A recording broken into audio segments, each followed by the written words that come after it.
Hi everybody, this is Jenny Guthrie at Glow Medical Aesthetics, and I am the nurse practitioner slash owner of this establishment. And so today I just wanted to talk a little bit about our history as a company and where we've come from and maybe a little bit about where we're going. We have been so blessed in the last year that we've had a tremendous growth, a lot of new patients coming in who are just seeing us in this facility, and so they don't know a lot of our backstory. So I'm kind of wanting to get that out there. I don't know that it's totally unique to all med spas, but it's kind of personal to me and it means a lot to me. So that's why I want to share it with everybody. So I graduated from nursing school, Oral Roberts University, in 1996, and then I went and started working in the ICU as a nurse and kind of got my feet wet in the medical field. And then I went back to school and became a nurse practitioner. And then I did family practice at a couple places for about 7 years. And at that point, I had a nurse practitioner friend who said there's a startup med spa in town that's looking to hire, and they offered me the job, and it's not really my interest. Would you be interested? And so at that point in my life, I didn't have kids, and I had kind of established my career, and I was getting a little bit restless with family practice with some of the changes with insurance and things. And so I said, sure, I'll take a risk. So anyway, I went to work for this startup where I was very blessed to receive training in how to inject and learning about fillers and Botox and aesthetics. And of course, as a female, I had an interest in aesthetics before this, but never really found quite the avenue or opportunity for it. And it just kind of fell into my lap. So I took it. And anyway, over time, that med spa, as great as it was of an opportunity for me, they just didn't succeed as a business. And so that was really a stressful and kind of a traumatic time. And anyway, so it wound up closing. And unfortunately, at the same time, as my professional life was kind of having some stress, I was going through a divorce in my personal life. So a lot of stress was kind of swirling around me. And so I went to work at another med spa in town where I'm very grateful to work with somebody who had a very well-established business and a great reputation. And she, was wonderful to me. And I just kind of kept building my aesthetic career and learning there. Well, unfortunately, she got very ill and unfortunately died from the illness, again, rather suddenly. And so going through that experience, I could kind of see what was going to happen to her business, and it made me very sad for the legacy that she had and what she'd built. And so I knew it was going to close or come to kind of an unfortunate end. And so at the time, I didn't want to go through that again. I'd already been there, done that, have the t-shirt. I've been through a med spa closing. I don't want to do this again. But while I was working there, I needed to make some money on the side because my divorce that I'd gone through had left me with a lot of debt.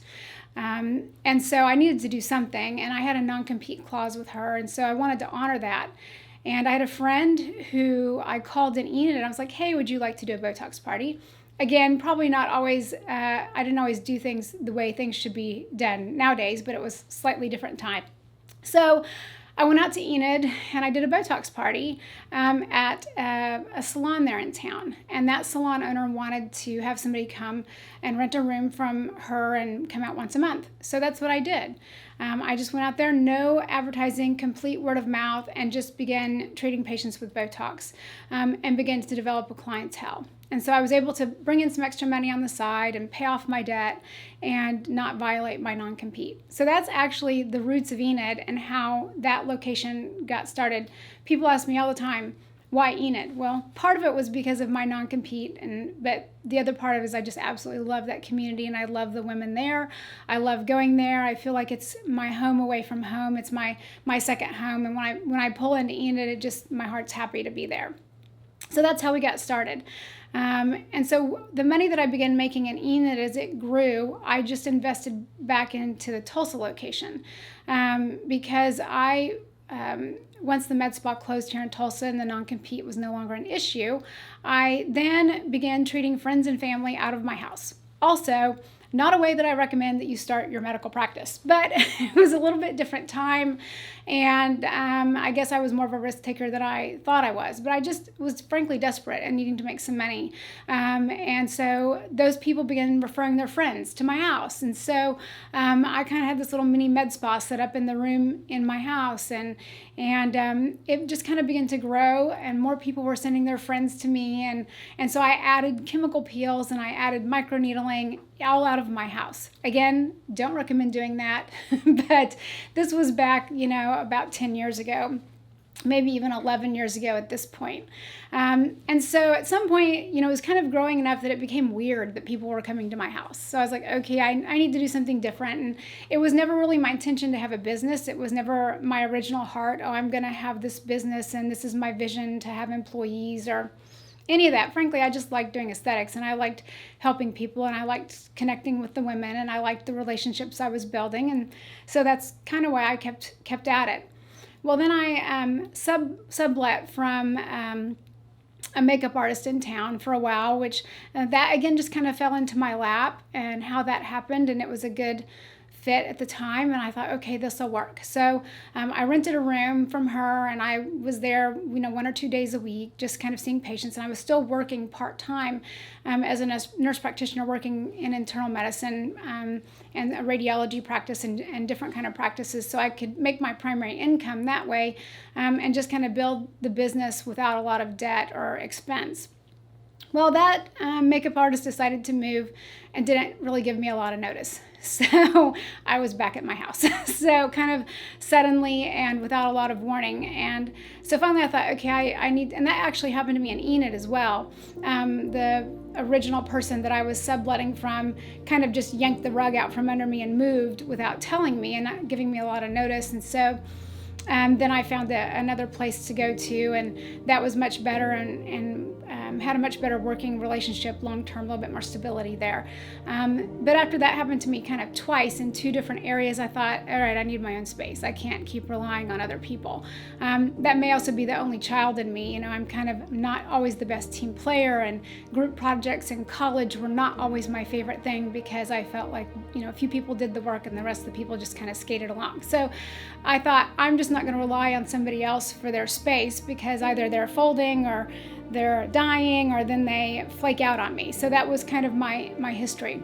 So I rented a small little space, and some of you ladies who have been with me since that day, I rented a small space in Remington Tower. It was 1 room, a little treatment room, and 1 little waiting area, and it was tiny, and it wasn't super nice. It wasn't all bougie and all of this, and all it was me, little old me, doing all the scheduling, doing all the booking, doing all the ordering, paying all the bills, doing the treatments, all of these things. I was literally a one-man band. And so that's kind of, because again, I never really wanted to have a business.